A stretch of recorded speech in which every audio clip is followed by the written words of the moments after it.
Hi everyone, Ramdas back here again. Today is actually a special day in our tradition. It's a spiritual fasting day.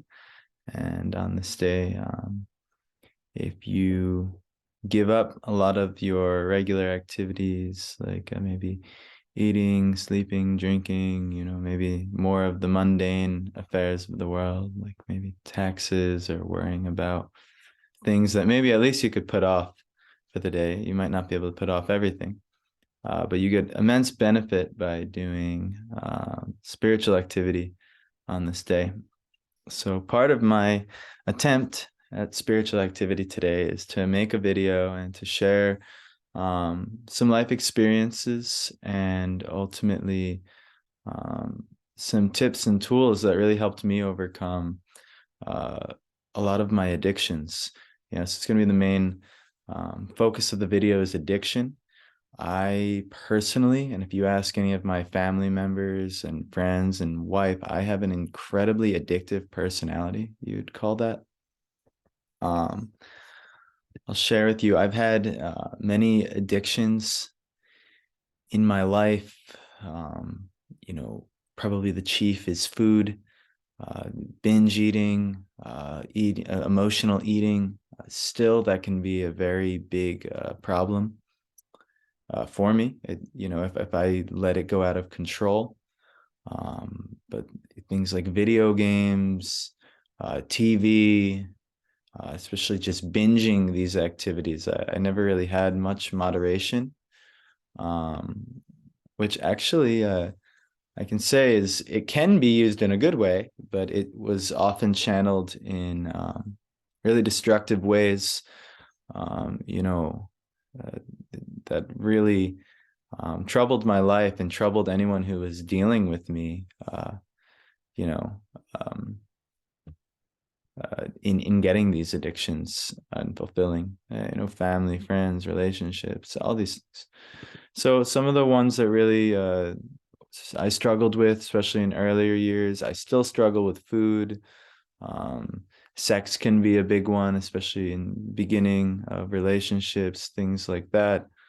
Um, I'd recommend if you struggle with that one, get married and have a regulated thing, and then over time that one will, they say it phases out more and more as you get older, and I can see how that can work. Um, but yeah, when you're young, that's still going to be like a thing that is present, but that's often one that can destroy people's lives, destroy people's relationships.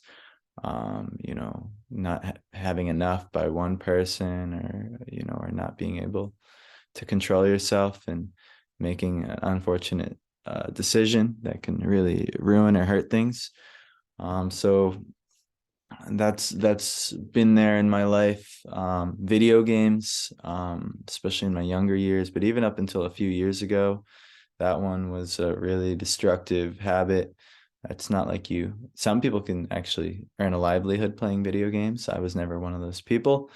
And for most people, it's not allowing them to be their best version of themselves. But if you can moderate your life, which I always found difficult to do, yeah, go ahead, maybe do some of these things. Obviously you got to eat, and, procreation is a thing in life that people have to do, or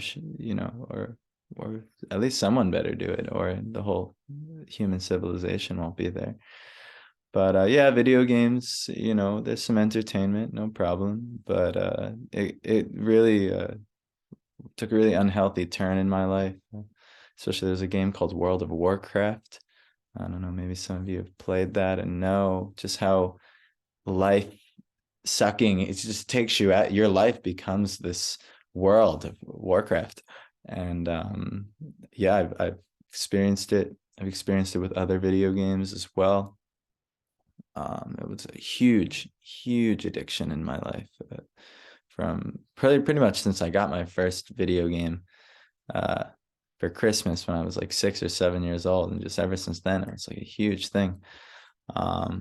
But television series, I know a lot of the older generation, my parents' generation, I'll just say it, from what I can see, you guys are all addicted to the TV.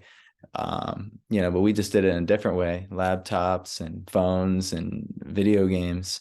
But same kind of principle, escaping whatever reality is in front of us and trying to find our entertainment in something else, and which is admittedly not a real thing often, fictions and things like that. But yeah, it's been a tough one in my life. I mean, especially I liked all those animes, these animes, Dragon Ball Z and Super and then Naruto, and all these, Japanese cartoons, but they're like had like suspense and drama and all kinds of stuff. But anyway, that was a big thing for me, and I had plenty of addictive behavior with these. Um, Substances, alcohol. Oh man, college. I mean, we work with a lot of college students now, and that's a tough one. That environment is just so unhealthy for alcohol, and with alcohol comes all kinds of other things.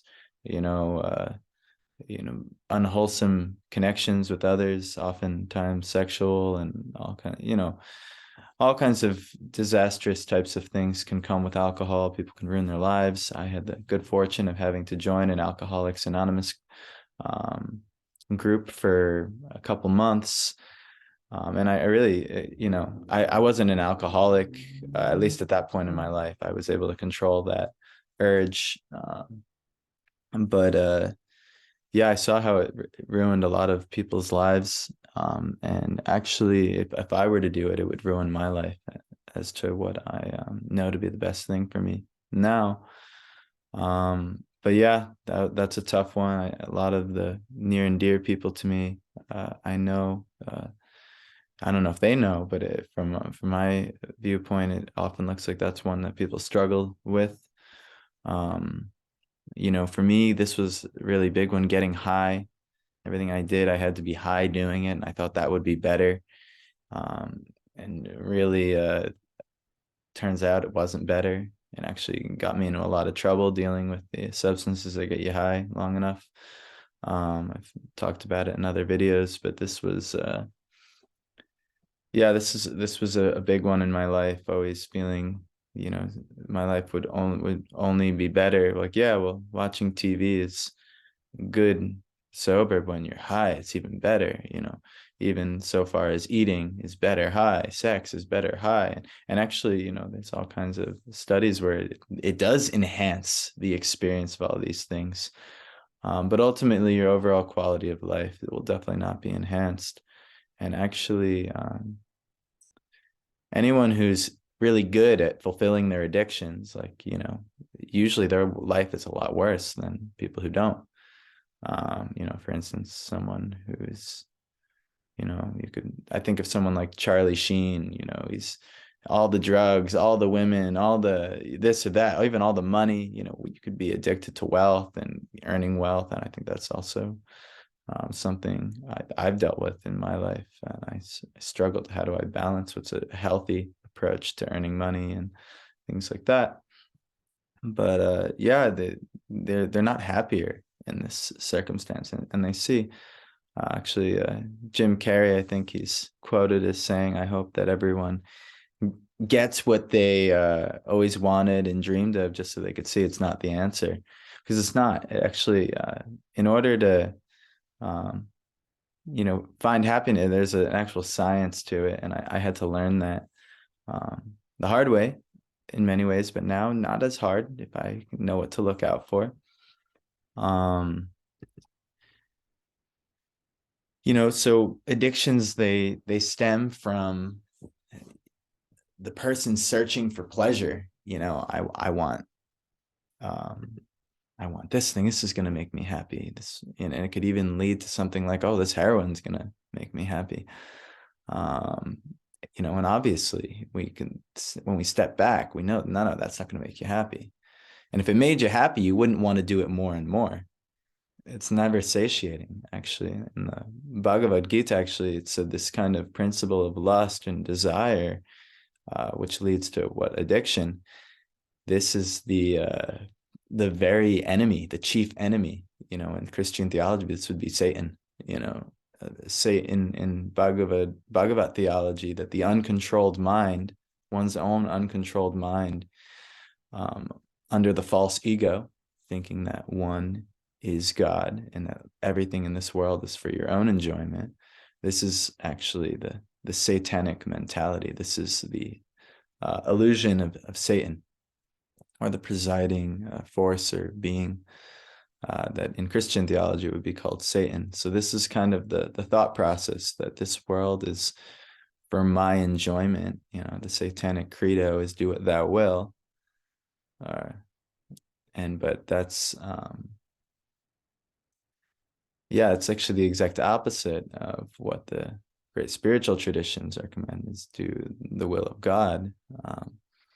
So that actually ended up being a thing that helped me to overcome a lot of my addictions, and how I deal with it, how I was able to take control of myself. I've struggled with weight most of my life. Even this year earlier, after I'd gotten sick, I had first lost 30 pounds and I felt actually quite amazing. But after getting really sick in India, I then gained all the weight back and maybe even put on a little bit. And now I'm kind of, my weight is coming back into control, but you can really spiral out of control if you let yourself. Even if you are doing really good for a while, it's amazing how quickly you can spiral out of control. So these addictions, they're just due to searching for pleasure, but actually we don't know that, even though we probably do know if we just sat back and thought about it, but that, actually these things don't give us pleasure. They never have, or we wouldn't keep searching for them more and more aggressively as well. So, this has to do with a little bit of everything I do has this, but it's going to have to do with like a spiritual search. You're going to have to find out like who you are and what's really going to give you pleasure. I'll give you a hint. It has nothing to do with the body, which you are not. Even though you're in the body, you're dealing with the body and you have to properly tend to it. This isn't the ultimate you. This isn't the ultimate purpose. But you can use the body for that ultimate you, for that ultimate purpose. And I'll talk a little bit about that. But how I was able to subdue some of my addictive habits, the first thing I had to do was control my environment. Like a sinful environment will breed sinful habits. For instance, when I was with the Alcoholic Anonymous people, they pretty much, it was a standard. They can't go to where people are drinking because they can just fall right back into it. And I can imagine if someone has a sex addiction, a strip club is not probably the best place for them. So if you're having an addictive problem, something that you feel is holding you back, avoid the environments where these things are being done. And this is almost obvious, but at the same time, it's oftentimes these environments, like for instance, me, I have developed a lot of my addictions in my own family home. And when I go there, it's amazing how I could open up my family's pantry and just like this surge of, binge eating, emotional eating that I would do in this pantry years ago, still the urge can come right back up. And so yeah, you got to control your environment. That's like almost like a first one. I had the great fortune of living as a monk. Well, now twice in my life, one in my earlier 20s or mid 20s, and now again, we're kind of trying to create this type of environment here where I'm at like a spiritual ashram in Syracuse, New York. But anyway, that's kind of one way. I would say the first step, how I was able to overcome some of my addictions is one, getting a better environment, an environment more suitable towards what your goals are, and hopefully it's peace of mind. And then really living like a wholesome honest, happy life. And I would say that has to be done spiritually, because if you don't have that spiritual principle, and it's all about what happens in this body right here, right now, well, your body's going to get old, it's going to die. And if that's your credo to life, you're going to be really disappointed with the end, because you're going to lose it all. And yeah, your memories won't be enough. Oh, well, I did this thing in my 30s and this thing in my 40s. Yeah, it'll be great in the moment, but after that, can't hold on to that. That's not gonna make you happy. But anyway, so spiritual, you understand that there's an eternal growth happening, and that you are now where you've taken so many lifetimes, or so many experiences to get to where you are now. And where you go in the future is determined on the work you do, and the mercy you receive, and really your connection to the ultimate spirit. This is where people, I would say God. Anyway, that really helped for me. I won't say that's the purpose of the video, but I'll definitely say some of the tools of the spiritual traditions I'll share really helped me at the base level overcome addictions, and then actually finding purpose and pleasure and lasting pleasure and happiness in my life. That's for me, that's a necessity. But who knows, maybe you'll find another way. But acting in the spiritual or ethical codes, having a codes to live by, I would recommend finding a spiritual system that you believe to be as perfect as you can find, because often the codes made by men are dealt with the four deficiencies of human beings. Is one, we like to cheat each other and take advantage of each other, and you're always at risk of that. Two, illusion. We don't always see things as they are. Actually, we can only see things through the colorings of our senses, and then even beyond that, our minds and perceptions. Three, there is more. It's not coming to my mind, but it's like principles from the Bhagavad Gita. But yeah, human perception is imperfect. So finding a divine system, a spiritual codes to live by, a system, maybe a religion, you would call it. But doing work by these things is often people are so much more satisfied. They, because that's really how you can control your desires. If you have desires that are not good for you, they're not good. They're going to ruin your family. They're going to ruin your job. They're going to ruin this. Maybe you can try and control them, but eventually, they're never going to be good. It's not like you can stop desiring. You're always going to desire. But what we can do is we can replace our desires with better things. We can find out higher things to desire. And this is where the great spiritual traditions, they have that. And ultimately, it culminates in desiring to understand God, and then eventually desiring to love and serve God. But maybe we'll talk more about that at some point. So doing good deeds, cultivating detachment from this world, detachment from the results of your activities. You can't control the outcome all the time. You try your best, but yeah, the universe or God has a different plan for you. So learning to accept what that is, accepting that as the will of God, or accepting that as the divine plan, that helps immensely with having peace of mind that, okay, everything's supposed to be as it is. And not that you stop doing your duty, or you're like, oh, well, that's it, I give up.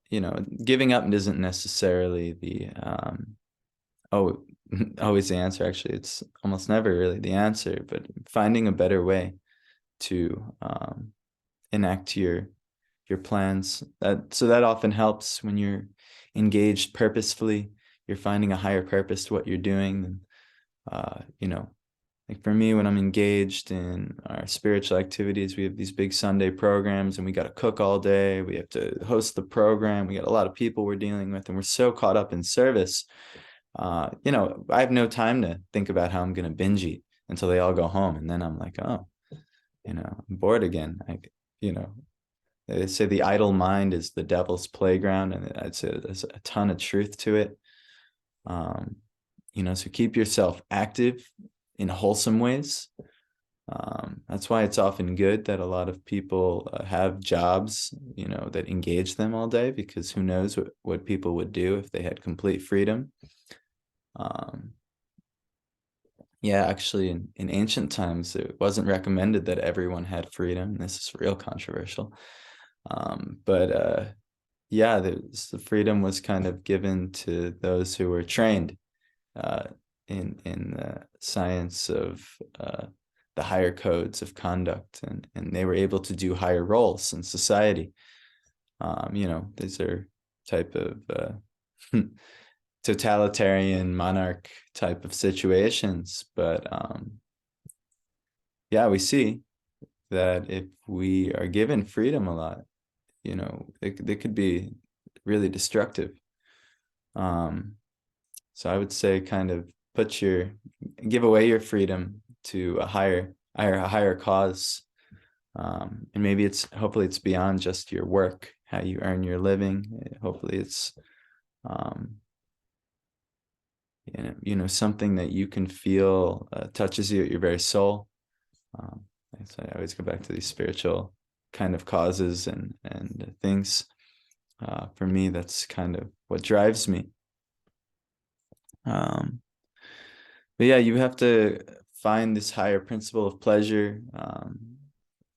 I would say the higher goal beyond the false ego, that everything's about you and you being this body. Everything's about your body and your influence and your ego or personality in the world.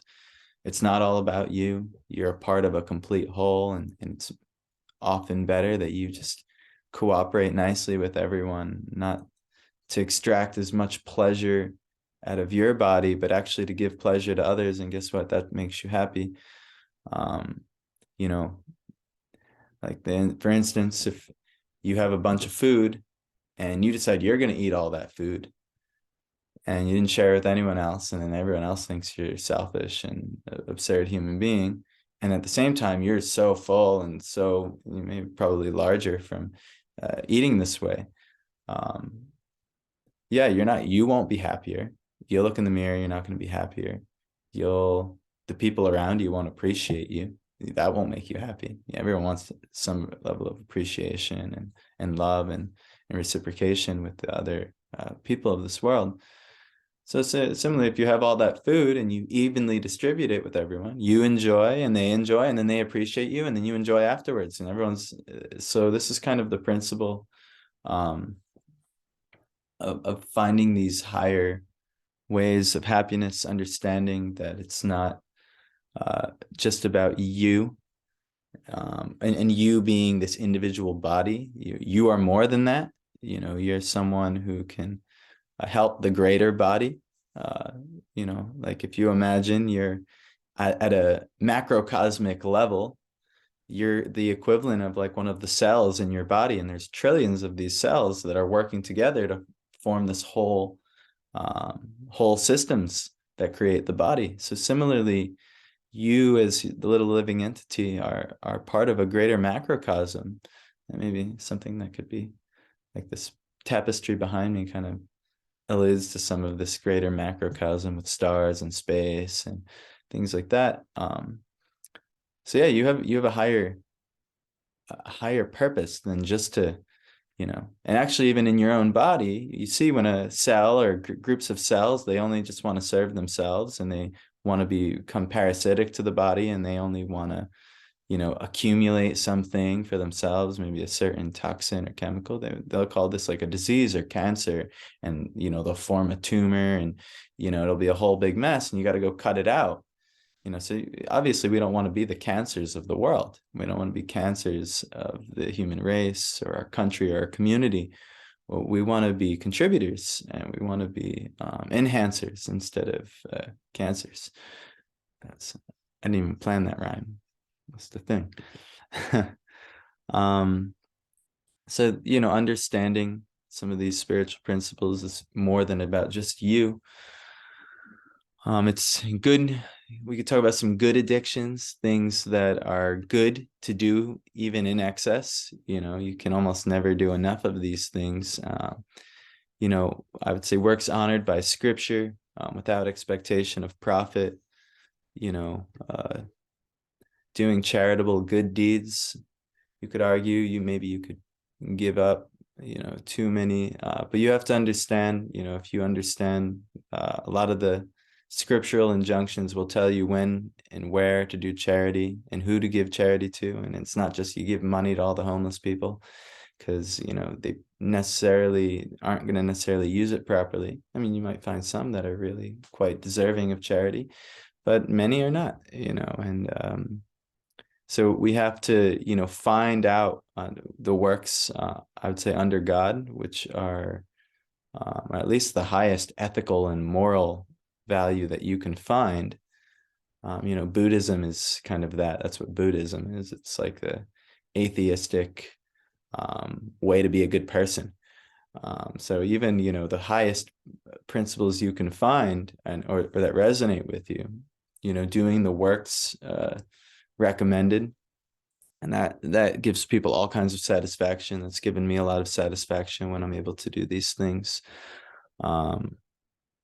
Cultivating knowledge, it's, you can almost never learn enough. I would say part of your learning should be to share that knowledge. That's actually one of my humble attempts here. I could study every day, and I do study something every day, but if I don't share it, if I don't have an outlet for sharing it, it's actually almost selfish, and I'll of course only use it selfishly. So it's better not to do that. And I'm happier. I'm doing this because I'm realizing I'm happier when I put myself out there to help people, even though some of you might make fun of me, some of you rude comments, like mean names, who knows, just I'll become like probably especially in like my hometown or something, or like my home high school town or something. Some people might have some things to say that aren't, exactly flattering, or who knows. But and who knows, maybe it'll have an opposite effect. Maybe people will really appreciate what I'm doing. But by the views on YouTube, I'm not so sure. I'm not so sure that's the case. But yeah, but this is the reason I'm doing this, because I have some access to something I consider really sacred, amazing, and so I want to share it. And these are some of the all principles derived from what I've been learning, without running you through a whole Sanskrit lesson on different verses, which maybe as I do this more, maybe I can do a little bit more of that. But so doing good works without expectation of profit, and you always find that life will work itself out. When you do good to others, good is done to you. And we talked about knowledge and sharing that knowledge, same principle. You'll be bestowed more knowledge even, and you'll be able to solve so many of the problems of life through knowledge. That's why they do recommend education. Now, I won't say our education system will solve our problems, and who knows, I would say it could contribute to even more problems, because it's not actual relevant education often. I'll be one to say that, but yeah, you can definitely do it though, and get a good result for yourself if you do it in the honest and wholesome way. But cultivating relevant knowledge, especially spiritually relevant knowledge to who you are as a soul. It's meditation, trance, realizing who you are beyond the senses of the body, beyond the mind, even beyond the intellect, the discriminating faculty, and seeing your place as an observer. as the energies of the world swirl around you, realizing that you are something separate from it, and you're, even though sometimes you get swept up in the energies, you don't have to be swept up. And that's what like the kind of the meditator does. They find their equipoise. I mean, so cultivating meditation, meditative practices, whatever spiritual tradition you may find, or even Buddhism, which is an atheistic tradition, they find this meditative peace. So any one of you can do that. We have ours. We chant a sacred mantra called the Maha Mantra, and it is names of God, and we chant the names of God repetitiously, meaning over and over again. And this helps to stabilize our consciousness and put it in ultimately in the highest thing, which is the highest source of all beings, all of creation, the Lord of all universes. So that's what we do in our tradition. And that really, what a magical practice that's been in my life. It's called japa, chanting the names of God over and over. It's a similar to the rosary kind of tradition in Catholic Christian sect, where they chant prayers of God repetitiously. But this is, finding your meditation, your ability to meditate. That can, you'll realize so many of the problems are caused by your body and mind, but actually you're something distinct from those things. And they're part of the energies of this world that we get sucked in. But you actually, if you look at this meditating representation, they're kind of taking a journey inward rather than, this external journey into this world, which is illusory and actually said to be like a dream, like a fleeting dream. It's here 1 minute or 1 year and gone the next. But anyway, I don't want to go too philosophically deep, but it's just my nature, I guess, is to bring these things out a little bit. Learning to live life with these realizations really helps, to overcome addictions, because you realize addictions are usually on this bodily and mental platform, and even intellectually they can be there as well, where you like to be always in a position of power, or people think you're so great, or people, so there could be a lot of things intellectually happening as well. But if you realize you're beyond that and you're acting from that place, a lot of these addictions will not hold their ground and weight. But to actually live life in this practice, that's the practice of a yogi or someone who's enlightened. Not easy. It's not easy. We're not trained in that way, that's for sure. But the hope is that we can undergo training in that. But anyway, what else did I write here? And then ultimately, the highest understanding I've found is like loving service unto God, to the God of your understanding. Instead of just following any rules and scriptures, having that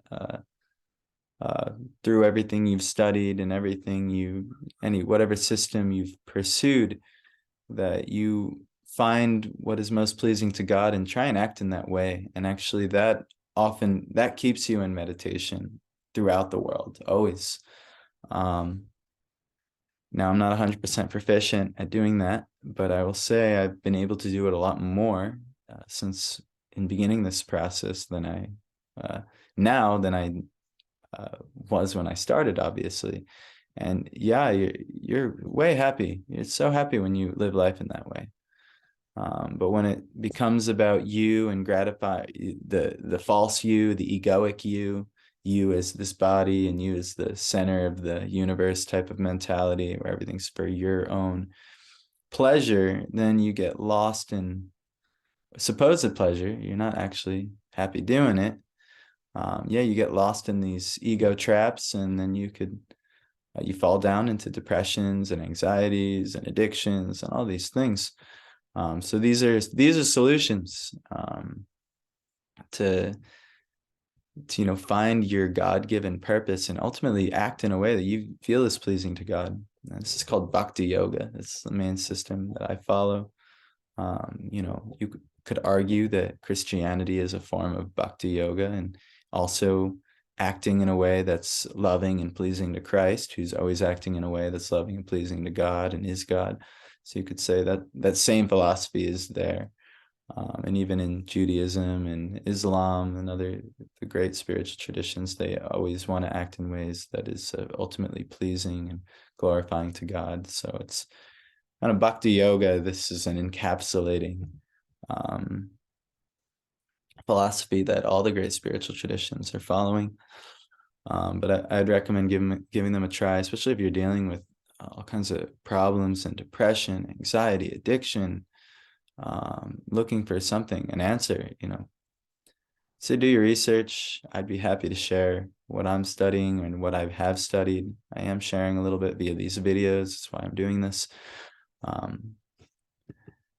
But I'd say the number one method of overcoming addictions, overcoming your lower desires that are driving your addictions, is to be engaged wholesomely in your spiritual activity.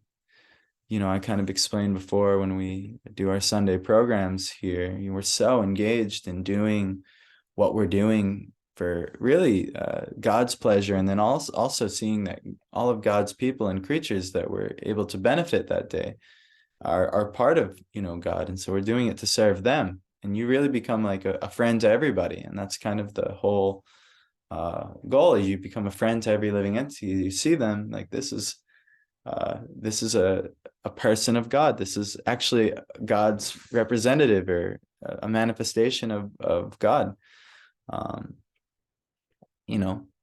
So when in that service mentality, you're not considering your addictions at those times.